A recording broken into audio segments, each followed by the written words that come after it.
আসসালামু আলাইকুম। মেইন ক্লাসে সবাইকে স্বাগতম। আশা করি তোমরা সকলেই ভালো আছো। আজকে আমি তোমাদেরকে 2 এর বি থেকে 2টা অঙ্ক করাবো। 2টা অঙ্কই অনেক ইম্পর্টেন্ট এবং এই অনুশীলনী থেকে আর অন্য কোনো অঙ্ক করতে হবে না। সো অঙ্কটা দেখো, একে তোমার মনে মনে ধরে নিতে হবে এক্স, তার ডি ডিভাইডেড ডি থিটা, এটাকে কস কিউবের সূত্র, তাহলে 3 কস স্কোয়ার থিটা, কিন্তু যেটাকে আমরা এক্স ধরছি সেটা কি এক্স না, যার জন্য D divided d theta cos theta. তাহলে এখানে কস থিটাকে অন্তরীকরণ করলে মাইনাস সাইন হয়, তাহলে মাইনাস আমি সামনে নিলাম 3 cos square theta into sine theta. এটা সমানে আমি এখানে direct -3a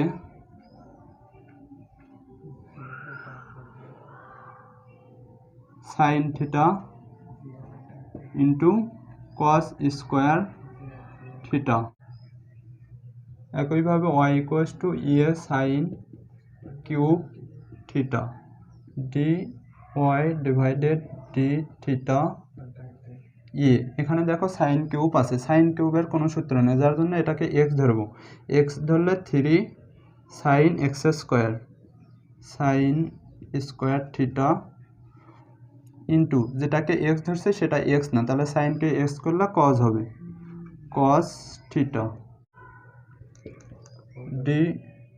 D y divided d x equals to d y divided d theta divided d x divided d theta equals to, এখানে মান বসে দেবো। এখন এটা কেন লিখলাম, এখানে দেখো মান বসাবো আমরা, যার জন্য ডি থিটা, আর এই যে ডি থিটা এটা আমাদেরকে ইচ্ছাকৃতভাবে নিতে হলো। তাহলে এখানে ডি ওয়াই এটার মান এটা, তাহলে 3a sign square theta into cos theta. আবার এখানে এই মানটা বসবে -3a sine theta into cos theta. এখানে এগুলো কাটা যাবে, 3a সাইন এটা কেটে যাবে, কেটে যাওয়ার পরে minus sine theta divided cos theta, যেটা সমান আমরা লিখতে পারি সাইন ভাগ কস সমান -tan থিটা। এটা পেলাম আমরা y1 এর মান, এটা সমান y1 লেখা যাবে।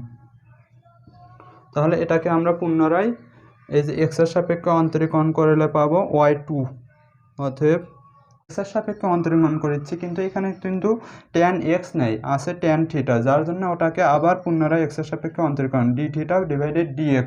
তাহলে এখানে আমি দেখতেছি এটা d থিটা, এটার কোনো মান নাই, যার জন্য আমি এটাকে করলাম কি এই উপরে 1 রাখলাম আর এটা উল্টিকরণ বা মানে নিচে দিয়ে দিলাম, এই যে d থিটা এটা দেওয়া যায়, যার জন্য এটা sec স্কয়ার থিটা থাকলো। এটার মান আমরা জানি, এই যে এটার মান এটা -3a sine theta into cos square theta. আচ্ছা, এখন এখানে দেখো এখানেও মাইনাস, এখানেও মাইনাস, মাইনাসে প্লাস, তাহলে এখানে থাকলো 1/3a সেক, এই যে এখানে কস স্কোয়ার সমান লেখা যায় সেক স্কোয়ার, তাহলে উপরে হলো সেক স্কোয়ার আর সেক স্কোয়ার সমান sec⁴ ইন্টু সাইন উপরে গেলে হয় কোসেক থিটা। তাহলে এখানে দেখো y1 এবং y2 পেলাম, এখানে জাস্ট এখন মান বসে দেবো যে π/4 বিন্দুতে y1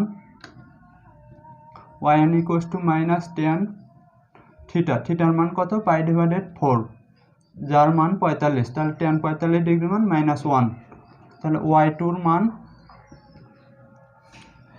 1/3a, এখানে sec⁴, সেকের মান sec 45 ডিগ্রি মান, তারপর এখানে দেখো π/4 বিন্দুতে এখানে y1 এর মান বসাইছি, y1 এর মান π/4 tan থিটার মান π/4 মানে 45 ডিগ্রি, tan 45 ডিগ্রি মান 1, এই যে এখানে -1।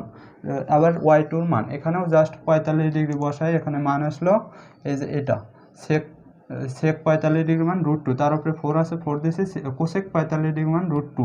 তাহলে এখানে √2-র উপরে 4 থাকলে এরকমভাবে ভেঙে লেখা যায় স্কোয়ার স্কোয়ার দিয়ে। তাহলে এটা এই রুট আর স্কোয়ার কেটে গেল, তার উপরে শুধু থাকে 2-2-র উপরে স্কোয়ার করলে আবার 4 পাওয়া যায়। এটাই মান পেলাম আমরা, y1 এবং y2-র মান পেলাম। এখন আমরা বক্রতার ব্যাসার্ধ নির্ণয় করতে পারি।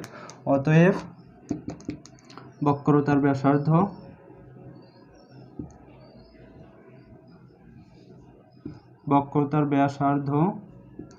ρ = 1 + y1 স্কোয়ার × 3/2 / y2। এখানে দেখো মানগুলো আমরা বসে দিচ্ছি। 1 + y1 এর মান, -1, যার উপরে স্কোয়ার করলে +1ই হয়, 3/2 y2-র মান এটা 4√2/3a। এখানে জাস্ট ক্যালকুলেশন করো, 2-র উপরে যদি এরকম থাকে 3/2, সেটা সমান লেখা যায় √2³ সেটাকে সলভ করলে 2√2 লেখা যায়। 2√2/4√2, এটাকে উল্টিকরণ করো, উপরে 3a নিয়ে যাও, এখানে এটা কেটে দাও, হাফ। এটাই অ্যান্সার। 11 নম্বর অঙ্ক। x সমান এত দেওয়া আছে, y সমান এত, রেখার এত এত বিন্দুতে বক্রতার কেন্দ্র নির্ণয় করো। আচ্ছা, এটা যেটাই দেওয়া থাক সেটা সমান লিখলাম যে প্রদত্ত রেখা x সমান এত। তারপরে এখানে দেখো x সমান এত, y সমান এত, তাহলে এটাকে x, যেহেতু এখানে দেখা যাচ্ছে যে x এবং এটা cos থিটা, cos কিন্তু x না, cos x হলে তার সূত্র ভিন্ন, cos থিটা হলে তার সূত্র ভিন্ন, যার জন্য এখানে যেহেতু থিটা, যার জন্য থিটার সাপেক্ষে অন্তরীকরণ করলাম। এখানেও sin থিটা, যার জন্য এখানেও থিটার সাপেক্ষে অন্তরীকরণ। তাহলে dx/dθ, আর এখানে এ তো কনস্ট্যান্ট ধ্রুবক রাখলাম, আর cos থিটাকে অন্তরীকরণ করলে হয় -sin থিটা, এই যে -sin থিটা। এই যে y এর ক্ষেত্রে একই রকম dy/dθ, b আছে b, সাইনকে অন্তরীকরণ করলে হয় cos, লিখলাম। তারপরে এখন দেখো, যেহেতু আমাদের সূত্রতে যাইতে হবে, তোমার হলো বক্রতার, বলছে যে বক্রতার কেন্দ্র, আর বক্রতার কেন্দ্র নির্ণয়ের ক্ষেত্রে y1 এবং y2 আছে, যার জন্য এটাকে আমি লিখতে পারি dy/dx, আর dy/dx সমান লেখা যায় y1। তাহলে y1 সমান এটা লিখলাম। আচ্ছা, এটাকে যদি আমি আর একটু ক্যালকুলেশন করি, এখানে dy ছিল, উপরে ছিল, তার নিচে দিলাম dθ। আচ্ছা, এই সংখ্যাটা এইভাবে কাটাকাটি যায়, d/dθy গুণন dθ, এটা উল্টিকরণ হলে ওই রকমই একই অ্যান্সার আসে dx। এই যে এই দুইটা কাটা যায়, কাটা যাওয়ার পরে এরকম থাকে dy/dx। এই যে এখান থেকে এখানে এই যে এই লাইনটা, তারপরে দেখো এখানে dy/dθ। এটা করার কারণ, এখানে আমরা মান বসাবো, কারণ এই dy এর মান তো এখানে কোথাও নাই, এখানে কোথাও dy এর মান নেই, যার জন্য এটা ক্যালকুলেশন করা, এরকম করা। তারপরে দেখো dy/dθ, এই যে এটা, এই মানটা b cos θ। আবার দেখো এখানে dx/dθ, এই যে dx/dθ, যার মান -a sin θ, এটা বসলাম। তারপরে -b/t cos ভাগ sin, cot সমান cos ভাগ sin, এটা বসলাম। আবার এখন দেখো y1 থেকে আমরা y2 তে যাইতে পারি, তাহলে y1 কে x এর সাপেক্ষে ডেরিভেটিভ করলে y2 পাওয়া যায়। কিন্তু এখানে দেখো এই যে এটা আমি কমন নিলাম, ধ্রুবক সংখ্যাটা, এই যে এই ধ্রুবক সংখ্যাটা আমি বাইরে রাখলাম, d/dx cot θ। এখানে কিন্তু খেয়াল করতে হবে, এখানে অন্তরীকরণ করতেছি আমি x এর সাপেক্ষে, কিন্তু এখানে আছে থিটা, এটা কিন্তু অবশ্যই একটা গুরুত্বপূর্ণ বিষয়, যার জন্য এখানে -b/a, এটা তো ধ্রুবক, এটা বাইরে রাখলাম। cot থিটাকে অন্তরীকরণ করলে পাওয়া যায় -cosec স্কোয়ার থিটা। এখন এখানে কথা হলো যে আমি যে এখানে থিটার x এর সাপেক্ষে ডেরিভেটিভ করছি, কিন্তু এখানে তো x নাই, মানে এখানে হওয়ার কথা ছিল d/dx cot x, কিন্তু এখানে দেখো cot x এর জায়গায় আছে cot থিটা। কোন করলে এখানে যদি x থাকতো, তাহলে x থাকলে এখানে cosec স্কোয়ার ডাইরেক্ট পেতাম, -cosec স্কোয়ার x পেতাম, তখন cosec স্কোয়ার থিটা পেতাম না, -cosec স্কোয়ার x। কিন্তু এখানে দেখো cosec স্কোয়ার থিটা, যার জন্য এটাকে পুনরায় x এর সাপেক্ষে ডেরিভেটিভ dθ/dx। এখন এখানে কথা হলো, যেই মানটা ধরো dθ/dx পাইছি, কিন্তু dθ/dθ তো এখানে কোথাও নাই, এই যে dθ/dx কোথাও আছে, এখানে আছে dx/dθ, অর্থাৎ এটারই উল্টিকরণ, যার জন্য আমরা এখানে করব, এখানে দেখো এটাকে এরকম লেখা যায় 1 divided d x divided d theta. এখন দেখো এই যে এই মানটা এখানে আছে, এটার মান -1, 1 ডিভাইডেড মাইনাস এ সাইন থিটা, এ সাইন থিটা এখানে পেলাম। এখন এখানে আমি এই যে মাইনাস এ সাইন থিটা, এই যে মাইনাসকে ধরো আমি এখানে বাইরে নিয়ে আসলাম, এখানে এ গুণ হয় এ স্কোয়ার, আর এই মাইনাস সামনে আনলাম বি, এখানে সাইন নিচে আছে, সাইন যদি ওপরে যায় 1 সাইন সমান কোসেক, তাহলে ওই কোসেক এবং এই কোসেক স্কোয়ার গুণ হয় কোস কিউব থিটা হলো। তাহলে এখন ধরি এক্স ওয়াই বিন্দুতে বক্রতার কেন্দ্র আলফা কমা বিটা, তাহলে অতএব আলফা ইকুয়ালস টু সূত্রটা বসাইলাম এবং এখানে সব মান বসাই দিলাম, এক্স y1 y2 এই সব মান বসাই দিলাম। এক্সের মান এটা 1 তো আছেই, এই যে Y square y1 square, y1 এর মান আমরা পাইছি -b ডিভাইডেড এ কট থিটা, তাহলে মাইনাস যেহেতু এইখানকার মাইনাস এবং এখানে যে ডাবল মানে -2 বার গুণ হয় প্লাস হয়েছে, তাহলে এখানে ছিল b ডিভাইডেড এ, তাহলে b স্কোয়ার ডিভাইডেড এ কট ছিল কট স্কোয়ার, এখানে y1 এর মান ওইটাই বসালাম, এই যে -b ডিভাইডেড এ কট থিটা এত। তারপর দেখো এখানে এই যে y2 এর মান আমরা পাইছি b ডিভাইডেড এ স্কোয়ার কস কিউব থিটা। এখন দেখো এখানে এ কস থিটা ঠিক, এই যে এই কস কিউব 1 ডিভাইডেড কস কিউবকে লেখা যায় 1 divided cos cube cosec cube theta সমান সমান লেখা যায় সাইন কিউব থিটা। এখানে এই এটা লসাগু করলে হয় a square plus b cot theta, এই যে a square plus b cot square theta. আচ্ছা এখানে দেখো এই যে মাইনাস, এই মাইনাস এবং এই মাইনাস কাটা দেওয়া যায়, অথবা তুমি যদি চাও এইভাবে গুণ করতে পারো, যে এখানে আছে বি ডিভাইডেড এ কট থিটা, এই যে -b ডিভাইডেড এ কট থিটা। আচ্ছা এই এ কি লব নয়, এ স্কোয়ার, যার জন্য মাইনাস, এই যে মাইনাস এ স্কোয়ার ডিভাইডেড এই যে বি কোসেক থিটা, এই যে কোসেক কিউব থিটা। তাহলে এখন এখানে দেখো এই এ কাটা বি কাটা এবং এই মাইনাস গুণ হয়ে প্লাস হয়ে গেল, এখানে উপরে আছে আর একটা সেই তাহলে এখানে দেখো কোসেক কিউব নিচে আছে 1 কোসেক কিউব সমান লেখা যায় sine cube into cot theta, এই যে কট থিটা, এই লাইনটাই আমি এখানে লিখছি a sine cube into cot theta. তারপরে এখানে এই যে এটা এ স্কোয়ার, এটা তো লসাগু হলো, তাহলে a square plus b square cot square theta. তাহলে এখানে দেখো কস, এই কটকে ভাঙানো হয়েছে, কটকে ভাঙ্গে লেখা হয়েছে, কটকে ভাঙালে হয় কট সমান কস ভাগ সাইন, কট সমান cos theta divided sine theta. তাহলে এখানে সাইডে ছিল সাইন কিউব থিটা, এখান থেকে একটা কেটে দেওয়ার কারণে sign square theta into cos theta, এই যে তো ছিলই, এই যে সাইন স্কোয়ার, এই যে কটকে ভেঙে এই যে কস থিটা।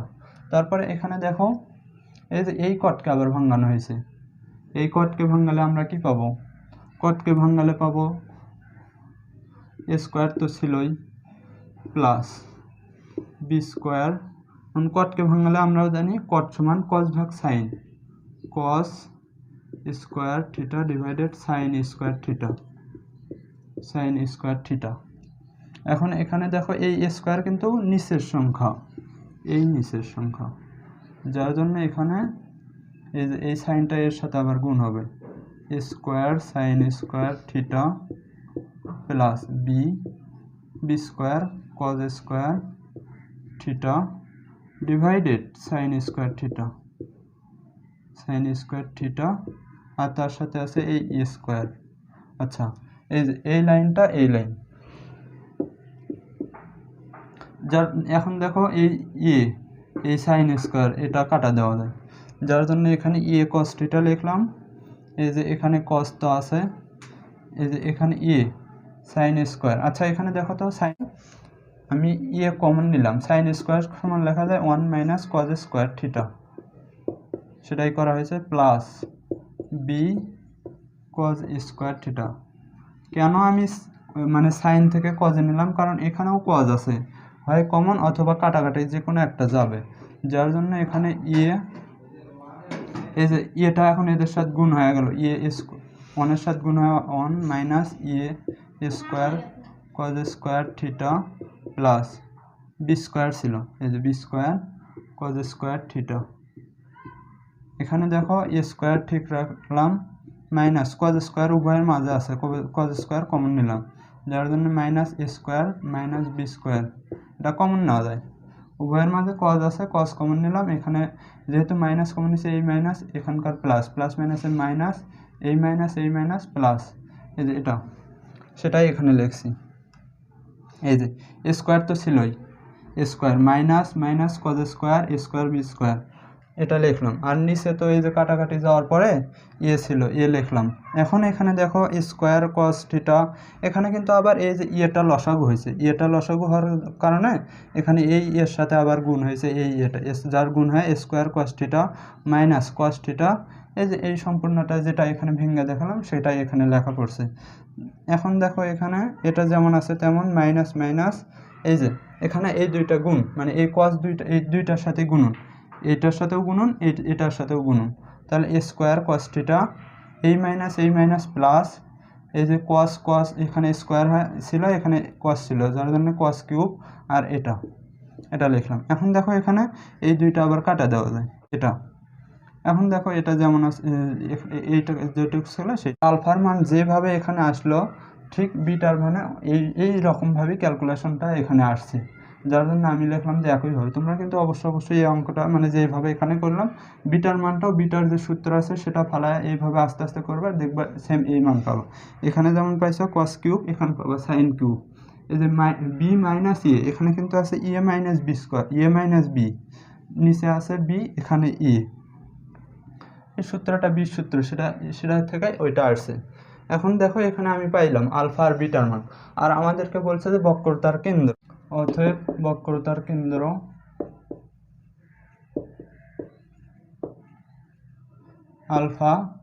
আলফার মান এখানে এটা বসায় দেবা, আর বিটার মান এটা বসায় দেবা, তাহলেই অ্যান্সার। থ্যাংক ইউ, ধন্যবাদ। মানে ভিডিওটা অনেক লম্বা হচ্ছে, যার জন্য আমি এই বাকি অংশটুকু করালাম না।